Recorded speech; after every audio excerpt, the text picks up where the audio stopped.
Hello guys, welcome to R S academy. हम लोगों ने पिछला लेक्चर देख लिया था और इस लेक्चर में हम लोग क्या देखने वाले हैं। तो इस लेक्चर में जो है, जैसा कि हेडिंग लिखा हुआ है protective shield of ozone, it means that हम लोग का जो ओजोन लेयर होता है वो बेसिकली क्या करता है, हमें प्रोटेक्ट करने का काम करता है अल्ट्रा वायलेट रेज से। तो उसी के बारे में हमें जानना है। चलिए उसको देखते हैं। Ozone layer protect us from the harmful rays of the sun like ultraviolet rays. ठीक है, जो हमारा सन है वो अल्ट्रा वायलेट रेज को क्या करता है, इमिट करता है। और ये जो रेज होते हैं बेसिकली, ये रे क्या होता है, तो बेसिकली वो पाथ जिससे क्या होता है, लाइट जिसको फॉलो कर रहा होता है उसको क्या बोला जाता है, रे बोला जाता है। उसको जो है लाइट में हम कभी देखेंगे।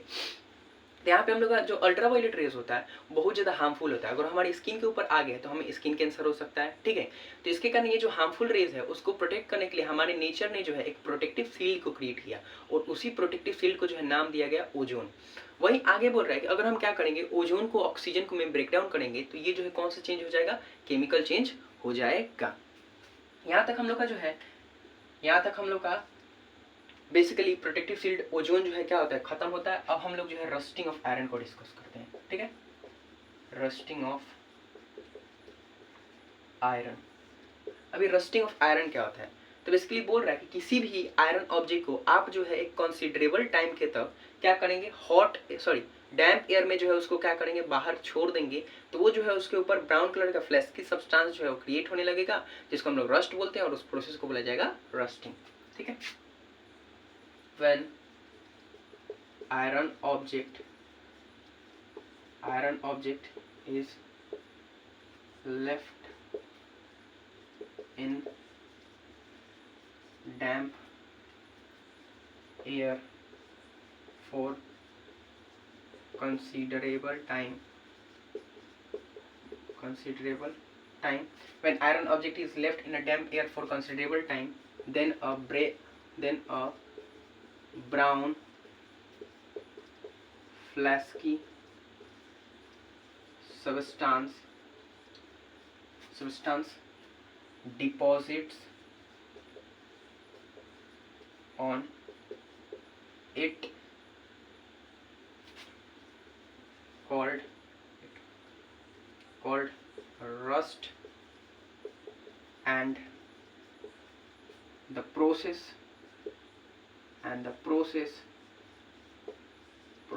is called rusting.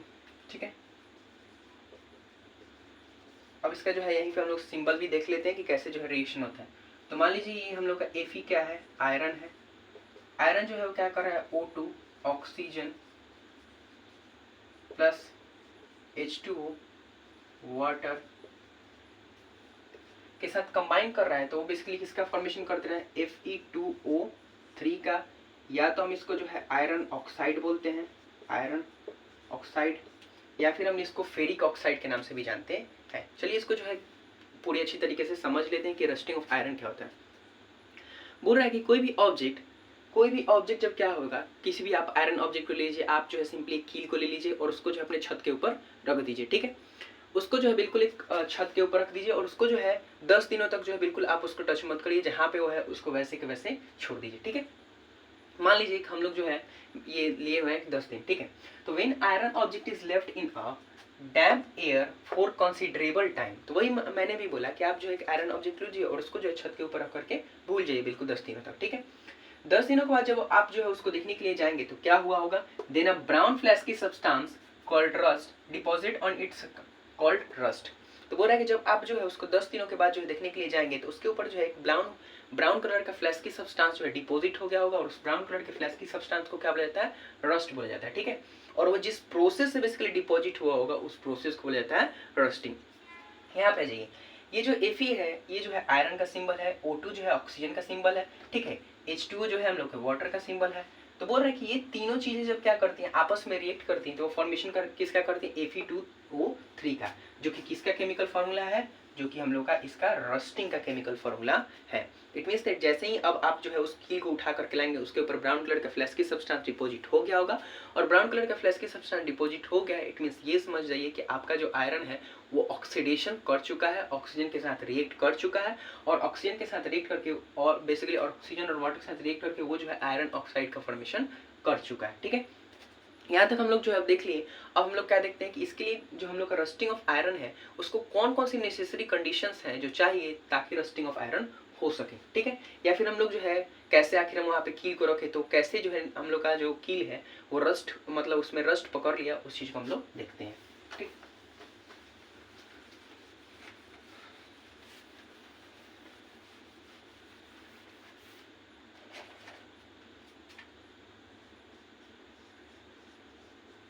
Necessary conditions for rusting. इसमें ज़्यादा चीज़ नहीं, बस दो चीज़ें जो है रस्टिंग ऑफ आयरन को होने के लिए चाहिए। पहला, रस्टिंग होने के लिए ऑक्सीजन चाहिए, और दूसरा वहाँ पे वाटर या फिर वाटर वेपर अवेलेबल होना चाहिए, ठीक है। Two things, it takes place in the presence of O2 oxygen, और second one is presence of water H2O और वाटर वेपर, ठीक है। तो बेसिकली बोल रहा है कि नेसेसरी कंडीशन जो है दो है हमारे रस्टिंग ऑफ आयरन के लिए। पहला, प्रेजेंस ऑफ ऑक्सीजन, वहाँ पे ऑक्सीजन प्रेजेंस होना चाहिए, ठीक है, तभी जाकर हम लोग का रस्टिंग हो सकता है। और दूसरा, प्रेजेंस ऑफ वाटर H2O और वाटर वेपर, हम लोग का वहाँ पे या तो वाटर मौजूद होना चाहिए या फिर वाटर वेपर मौजूद होना चाहिए, तभी जाकर जो है रस्टिंग प्रोसेस हो पाएगा। अब रस्टिंग प्रोसेस हो रहा है तो इससे बहुत ज़्यादा डैमेजेस हमें पहुँचा रहा है, ठीक है। इन डैमेजेस को रोका कैसे जा सकता है उस चीज़ को देखिए, ठीक है। Prevention of rusting, prevention of rusting. पहला प्रिवेंशन है, आप सिंपली क्या करिए, उस आयरन ऑब्जेक्ट को लीजिए और उसको क्या कर दीजिए, पेंट कर दीजिए, ठीक है। Painting of and iron object. पहला आप क्या करिए, अगर आपका जो आयरन ऑब्जेक्ट है उसके ऊपर जंग लग रहा है तो पहला काम आप कर दीजिए, उसको क्या कर दीजिए, पेंट कर दीजिए। दूसरा काम आप जो है तो उसके ऊपर ग्रीसिंग कर सकते हैं या तो आप उसके ऊपर ऑयलिंग कर सकते हैं, ठीक है। अप्लाई ऑयल और grease over the iron object. तीसरा आप क्या कर सकते हैं, गैल्वेनाइजेशन कर सकते हैं। गैल्वेनाइजेशन क्या होता है देख लेते हैं, ठीक है।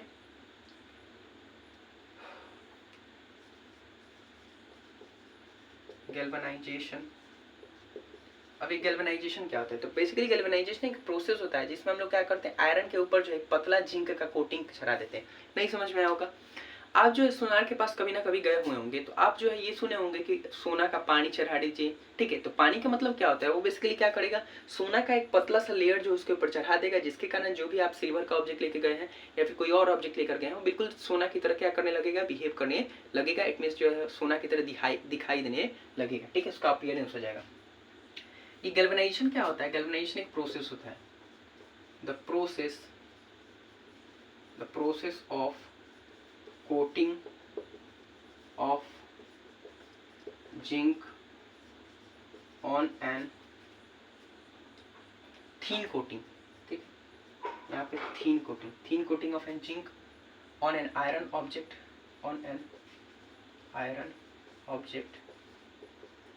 is known as galvanization,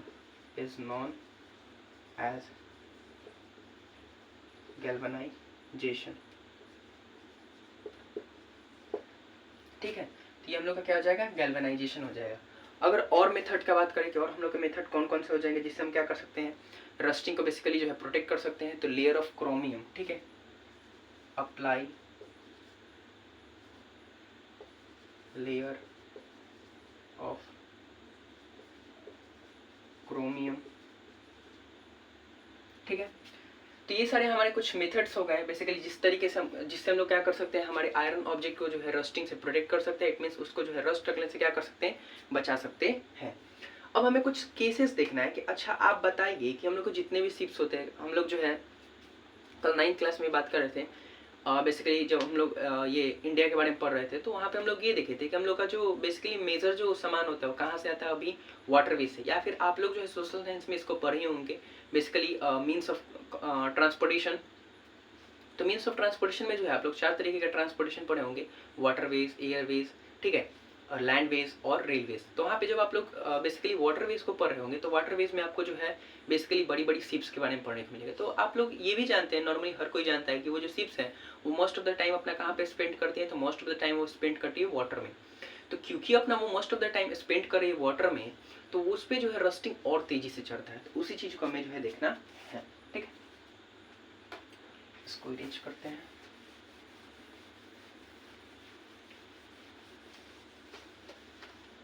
case of ship,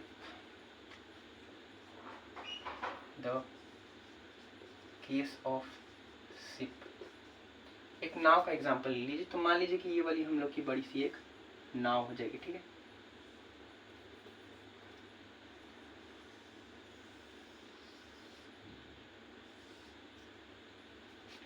ये जो है एक नाव है।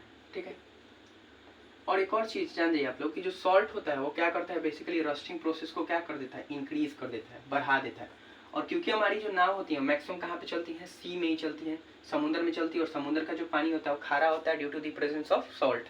ठीक है, तो अब क्या करेगा, यहाँ पे अगर कोई भी शिप जो है वो आयरन ऑब्जेक्ट की बनी हुई होगी, ठीक है, तो उसके ऊपर क्या करेगा, वो तुरंत जो है रस्टिंग प्रोसेस को क्या करेगा, स्टार्ट कर देगा। आप बोलेंगे रस्टिंग प्रोसेस को स्टार्ट कर देगा, ठीक है, एयर में तो ऑक्सीजन मिल जाता है, यहाँ पे कैसे आएगा ऑक्सीजन। ओ माय गॉड, आपको पता तो है कि हम लोग के जो कुछ प्लांट्स होते हैं एक्वेटिक प्लांट्स, वो कहाँ पे रहते हैं, हमारे वाटर में रहते हैं। और वो जो एक्वेटिक प्लांट्स है जब फोटोसिंथेसिस करेंगे तो क्या करेंगे, ऑक्सीजन को रिलीज करेंगे। वो जो ऑक्सीजन है वो जब रिलीज करेंगे तो इसी वाटर के साथ क्या हो जाएगा, डिसॉल्व हो जाएगा। वो जो डिसॉल्व ऑक्सीजन है वही क्या करेगा, इससे रिएक्ट करेगा, इसको ऑक्सीजन मिल गया और यहाँ पे वाटर मौजूद ही है, इसको दोनों के दोनों कंडीशन मिल गई, ये क्या करेगा, रस्टिंग प्रोसेस को करना स्टार्ट कर देगा। रस्टिंग प्रोसेस को करने के कारण ये धीरे धीरे शिप को क्या करता है, डैमेज पहुंचाना स्टार्ट करता है। और ये पूरी तरीके से कभी कभी क्या होता है, किसी शिप के जो है बहुत सारे पार्ट्स को क्या करना पड़ता है, एक्सचेंज करना पड़ता है, जिसके कारण जो भी कंपनी उस शिप को रन कर रहा होता है उसको जो है बहुत ही ज्यादा पैसों का लॉस होता है। ठीक है, ships ships ships sail most of the time in sea. In sea water,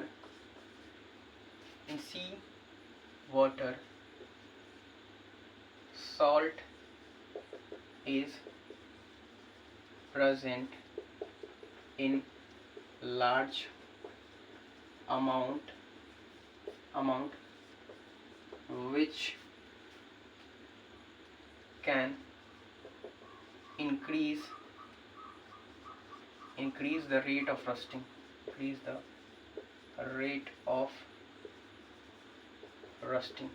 तो बेसिकली इसमें जो है सॉल्ट मौजूद होता है जो रेट ऑफ रस्टिंग को क्या कर देता है, बढ़ा देता है। ठीक है, अब इसके कारण जो शिप्स कंपनीज होती हैं उन्हें क्या होता है, बहुत ज्यादा मनी का लॉस होता है due to rusting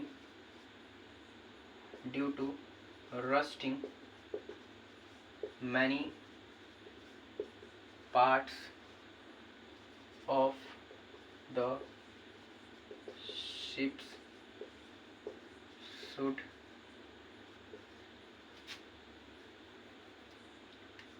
have to replace over time। बोल रहा है कि तो रस्टिंग के कारण कई जो शिप्स के जो है कई पार्ट्स हैं उसको क्या करना पड़ता है, रिप्लेस करना पड़ता है। Due to the rusting of many parts of the ships should have to be replace over time. ठीक है, तो बोल रहा है कि कई जो उसके पार्ट्स हैं वो बेसिकली रस्टिंग होने के कारण उसको क्या करना पड़ता है, बेसिकली रिप्लेस करना पड़ता है, which causes heavy money loss, जिसके कारण बहुत ज़्यादा जो है पैसे का भी क्या होता है, नुकसान होता है। अब ये तो एक केस हो गया हम लोग का शिप का, कि हम लोग का जो शिप है वहाँ पे मोस्ट ऑफ द टाइम समुद्र में व्यतीत करती है, इसी कारण, और वहाँ पे जो है सॉल्ट समुद्र के पानी में बहुत ज़्यादा पाया जाता है जो उसके रेट ऑफ रस्टिंग को क्या कर देता है, बढ़ा देता है। एक आप लोग जो है आयरन पिलर का भी नाम सुने होंगे जो बिल्कुल नज़दीक है कुतुब मीनार से। ठीक है, तो वो जो आयरन पिलर है वो भी जो है उसमें भी रस्टिंग क्यों नहीं होता है। ठीक है, तो अक्सर हम लोग बोलते हैं ना कि हम लोग जो है किसी भी फील्ड में जो है उतना ज़्यादा प्रोग्रेस नहीं किए, लेकिन नहीं, हम लोग जो है बहुत ज़्यादा प्रोग्रेसिव थे हमारे पहले के टाइम में जो है हम लोग बहुत सारे ऐसे चीज़ों को कर दिखाए हैं जो किसी भी चीज़ को करना जो है आज के ज़माने में भी क्या है, इम्पॉसिबल सा लगता है। ठीक है, अब यहाँ पे इम्पॉसिबल्स लगता है, ये बात हम लोग कर रहे हैं कि वो जो आयरन पिलर है, बेसिकली इस चैप्टर पढ़ रहे हैं तो इस चैप्टर से वो रिलेटेड है, इसलिए हम उसका बात कर रहे हैं। तो जो आयरन पिलर है उसमें अभी भी जो है जंग क्यों नहीं लगता है, तो उसमें अभी भी जंग लगने के पीछे का ना लगने के पीछे का कारण ये है कि उसमें जो है बेसिकली क्या किया गया है, अलग अलग मटेरियल्स को मिक्स किया गया है उसको बनाने में। ठीक है, वो जो है बेसिकली एलॉय है एक तरीके का। सोचिए कि आज से वो जो हम लोग का पिलर है वो आज से 1600 साल पहले बना था। ठीक है, 1600 साल पहले। और उस समय जब, क्योंकि हम लोग किसी भी चीज़ को बता सकते हैं कि वो जो है कितना साल पहले बना था, उसका कार्बन डेटिंग करके उसके बेसिकली कार्बन के जो है पार्टिकल्स या फिर कार्बन के एटम के बारे में पता करके। ठीक है, तो बेसिकली उसको पता किया गया, तो वो पता चला कि वो जो है 1600 साल पुराना है। तो सोच लीजिए हम लोग का साइंस जो है उतना ज़्यादा उस समय एडवांस था कि हम लोग जो है बेसिकली एलॉय को बनाना जानते थे। हम लोग एक ऐसे मटेरियल को बना करके जो है तैयार कर दिए, एक ऐसे मटेरियल से, सॉरी, हम आयरन पिलर को बनाए थे जिस मटेरियल में कभी भी जंग ना लगे। तो उस टाइम हम लोग का थॉट जो है एक अलग लेवल का ही था। तो चलिए उस चीज़ को हम लोग देखते हैं। अब हम लोग केस ऑफ आयरन पिलर देखने वाले हैं, the case of iron pillar.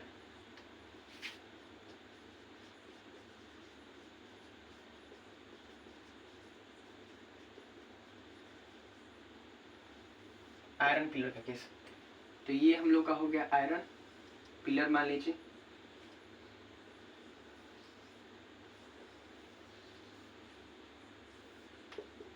Iron pillar, इसका हाइट जो है लगभग 7 मीटर का है। ठीक है, और ये पुराना कितना है, it is built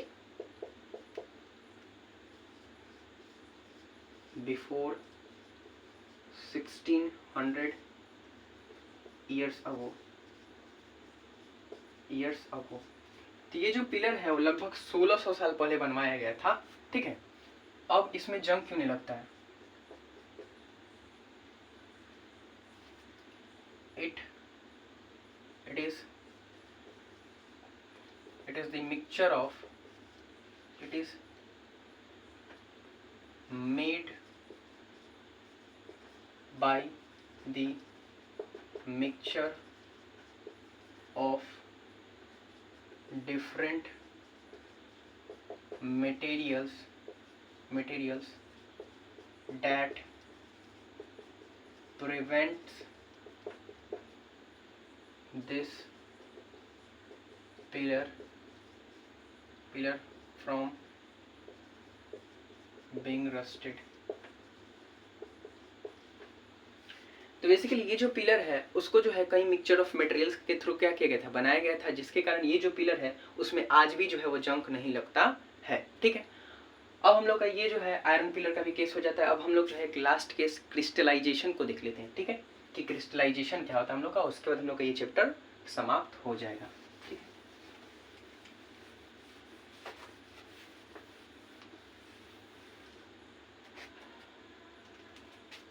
crystallisation,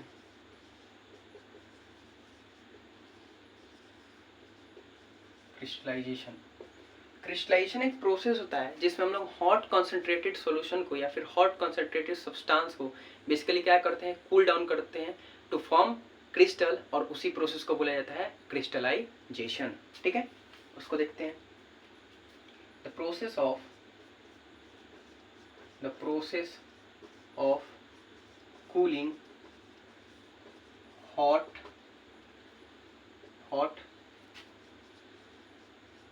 concentrated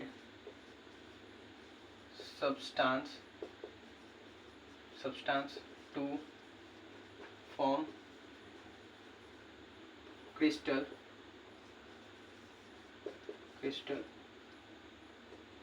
and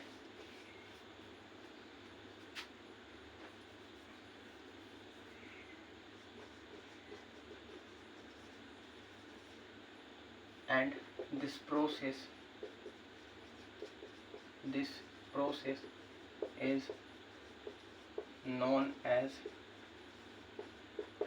crystallization।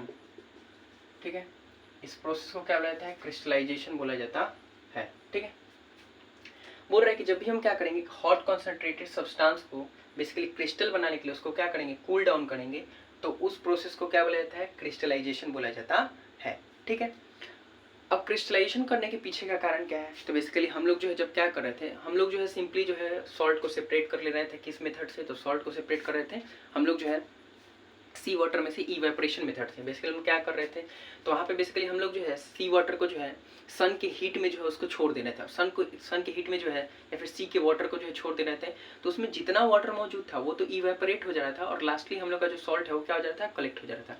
लेकिन उसके साथ एक प्रॉब्लम था।